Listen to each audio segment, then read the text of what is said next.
Hello champions, welcome to Origin. आज का हमारा टॉपिक होने वाला है बिल्कुल एक नया चैप्टर, जिसमें कि हम लोग अपने चैप्टर नंबर 15 को पढ़ने वाले हैं, जिसका नाम है एयर अराउंड अस। और ये आपके एनसीईआरटी के हिसाब से आपका ये चैप्टर नंबर 15 होने वाला है। और इसमें मेनली हम लोग ये पढ़ेंगे कि हमारे जो आसपास एयर है, जो हवा है, वो किन चीज़ों से मिल के बना है ना। उसके बाद एयर के साथ साथ हम लोग ऑक्सीजन, कार्बन डाइऑक्साइड, इन सभी चीज़ों के बारे में भी पढ़ेंगे। तो हमारे चैप्टर का शुरुआत बहुत ही बेहतरीन होने वाला है और यहाँ से हम लोग ये जान लेंगे कि आखिर इस चैप्टर में हम लोगों को क्या कुछ नया सीखने को मिल सकता है ना। तो ये आपके क्लास 6 का चैप्टर नंबर 15 है साइंस से, ठीक ना। चैप्टर का नाम है एयर अराउंड अस। इस चैप्टर को शुरुआत करते हैं और जानते हैं कि आखिर इस चैप्टर में क्या खास हमको सीखने को मिल सकता है। ठीक है, चलिए सबसे पहला हम लोग अपने टॉपिक को अब हमारा जो सबसे पहला टॉपिक है इसको हम लोग शुरुआत करेंगे। सबसे पहले आपका जो टॉपिक आपके बुक के हिसाब से हम लोग चलेंगे, तो ये आपका सबसे पहला टॉपिक लिखा हुआ है, is air present everywhere around us. देखिए एनसीईआरटी बुक आपसे और हम लोगों से क्वेश्चन पूछ रहा है कि क्या एयर यानी कि जो हवा है, क्या वो चारों तरफ है क्या, यानी कि हमारे हर एक जगह पे है क्या, हमारे आसपास या फिर कहीं भी हम चले जाएं तो क्या हर जगह पे है क्या। ये एनसीईआरटी सवाल आपसे पूछ रहा है सवाल, ठीक ना, कि क्या आपके आसपास हर जगह पर हवा है क्या।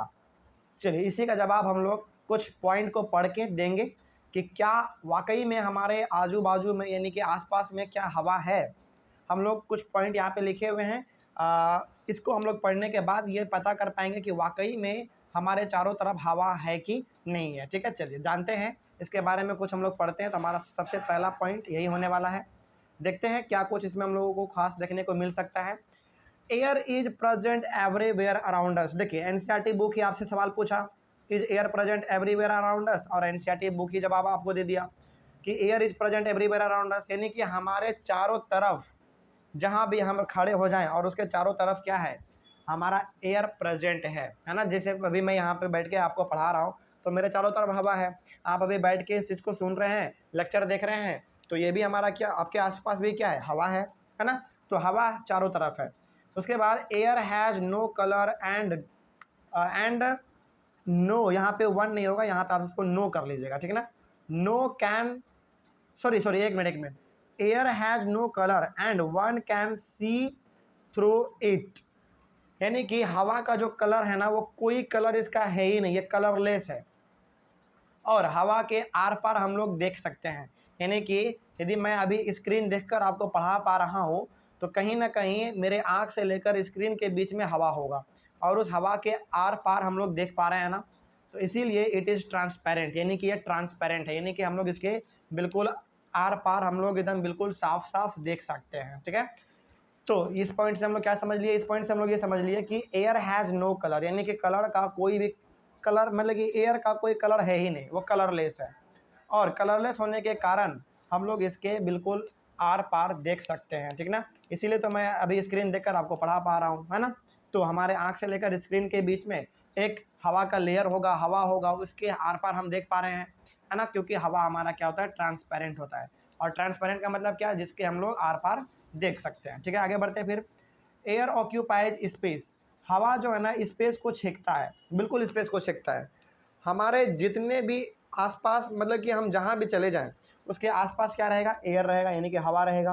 और उस हवा, वो हवा क्या करता है, इन्वायरमेंट का कुछ जगह छेकता है। फॉर एग्जांपल मान लीजिए यदि मैं अभी चेयर पे बैठ के आपको पढ़ा पा रहा हूँ तो मैंने चेयर का कुछ जगह को छेका हुआ है।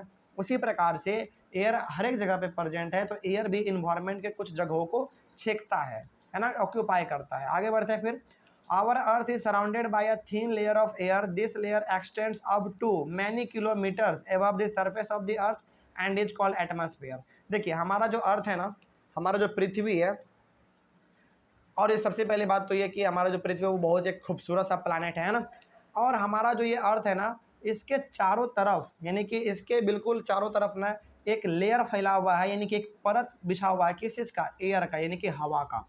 ठीक है, तो हमारा जो पृथ्वी है, मान लीजिए यदि ये जो गोल कलर का आपको दिख रहा है, ये कोचिंग का जो लोगो आपको दिख रहा है गोल कलर का, मान लीजिए कुछ देर के लिए यही हमारा क्या है, अर्थ है। तो इसके अर्थ के जो चारों तरफ है ना, यहाँ पे एकदम बिल्कुल side side side side side में एक लेयर फैला हुआ होगा, वो लेयर होगा एयर का, यानी कि हवा का। ठीक ना। उसके बाद फिर क्या लिखा हुआ है, this layer extends up to many kilometres, और ये जो लेयर है ना इसके चारों तरफ ये बहुत दूर दूर तक फैला हुआ है, बहुत ज़्यादा दूर तक फैला हुआ है, ठीक ना। Above the surface of the earth and is called atmosphere, यानी कि धरती का जो मतलब सरफेस है ना, जैसे कि हम लोग जिस पे चलते हैं, जो हमारा ज़मीन है जिस पे चलते हैं, हमारा गाड़ी चलता है, जिसमें हमारा बिल्डिंग बना हुआ होता है जिसके ऊपर, है ना, वहाँ से लेकर बहुत दूर तक लेयर फैला हुआ है, यानी कि परत फैला हुआ है, किस चीज़ का, एयर का, ठीक ना। और उसी को हम लोग कहते हैं एटमॉस्फेयर। तो याद रखिएगा इस चीज़ को, एटमॉस्फेयर हम लोग किसको कहेंगे, हमारा जो धरती है ना वो एक लेयर से, यानी कि एयर का एक लेयर है, उसी से हमारा धरती चारों तरफ से घिरा हुआ है, और वो बहुत दूर दूर तक फैला हुआ है, बहुत ज़्यादा दूर दूर तक फैला हुआ है, और जहाँ तक फैला हुआ है वहाँ तक की दूरी को हम लोग एटमॉस्फेयर कह देते हैं, ठीक ना। तो अब जैसे एग्जाम्पल एक बार हम लोग फिर से समझ लेते हैं, यदि ये हमारा पूरा एक पृथ्वी है और इसके चारों तरफ एक लेयर फैला हुआ है किसका, हवा का, तो हम कह देंगे कि ये पूरा हमारा क्या हो गया, एटमॉस्फेयर हो गया, यानी कि जहाँ जहाँ तक हवा हमारा फैला हुआ है वो हमारा एटमॉस्फेयर कहलाएगा, ठीक है। आगे बढ़ते फिर, as we move higher in the atmosphere the air gets rare, यानी कि जैसे जैसे हम लोग ऊपर जाते जाएंगे, ऊपर जाते जाएंगे, यानी कि हम लोग अपने ज़मीन से जितना ऊपर जाएंगे ना वैसे वैसे हमारा हवा का जो मात्रा है वो कम होता चला जाएगा। यानी कि यदि हम लोग अभी पृथ्वी पर हैं, ज़मीन पर हैं, तो यहाँ पे एयर बहुत ज़्यादा है, हवा बहुत ज़्यादा है ना। लेकिन जैसे जैसे आप ऊपर जाएंगे और बहुत ऊपर बढ़ते जाएंगे, आप आसमान की ओर आगे बढ़ेंगे, तो वहाँ पे हवा बहुत ही कम होने लगता है, ठीक है। उसके बाद फिर इसीलिए mountaineers carry oxygen cylinder with them while climbing high mountains, और इसीलिए जो माउंटेनर होते हैं ना, माउंटेनर मतलब ऐसे लोग जो कि पहाड़ पे चढ़ा करते हैं, बहुत एकदम लंबे लंबे पहाड़ पर चढ़ा करते हैं, जैसे हिमालय हमारा एक बहुत बड़ा पहाड़ है, माउंटेन है हमारा, है ना। तो हिमालय पे जब भी आप चढ़ेंगे ना, तो हिमालय पे यदि आप चढ़ रहे हैं तो आप क्या कर रहे हैं, आप ज़मीन से बहुत दूर जा रहे हैं, है ना, यानी कि आप हमारा जो लैंड का जो सरफेस है उससे आप बहुत दूर जा रहे हैं। अब बहुत दूर अब जाएंगे तो आपको क्या चीज़ का ज़रूरत पड़ेगा, ऑक्सीजन का, क्योंकि बहुत ऊपर में ऑक्सीजन बिल्कुल भी नहीं है।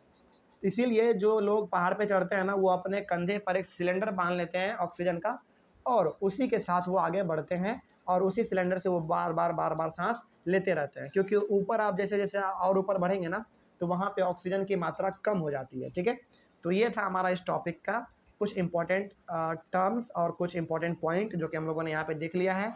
तो आई होप आपको समझ में आ गया होगा कि वाकई में हमारे आसपास एयर है ना। लेकिन जैसे जैसे आप थोड़ा सा पृथ्वी से, यानी कि थोड़ा सा लैंड से आप बहुत ऊपर जाते जाएंगे, वहाँ पे आपको एयर का मात्रा जो है ना बहुत ही कम होता चला जाएगा। इसीलिए आप जब भी ऊपर जाएंगे, यानी कि बहुत दूर जब आप लैंड से, यानी कि ज़मीन से आप बहुत ऊपर चढ़ते जाएंगे ना माउंटेन पे, आपको सिलेंडर लेके जाना पड़ेगा, क्योंकि ऊपर में गैस यानी कि एयर है ही नहीं, ठीक है। तो ये हो गया हमारा इस टॉपिक का कुछ इंपॉर्टेंट बातें। उसके बाद फिर हम लोग अपने नेक्स्ट क्लास में पढ़ेंगे what is air made up of, यानी कि हवा जो है ना किन किन चीज़ों से मिलके बना है, इसके बारे में हम लोग अपने नेक्स्ट क्लास में पढ़ेंगे। आई होप आपको यहाँ तक समझ में आ गया होगा। यदि कोई डाउट है तो आप कमेंट करके पूछ सकते हैं, ठीक है। चलिए, thank you very much and have a nice day.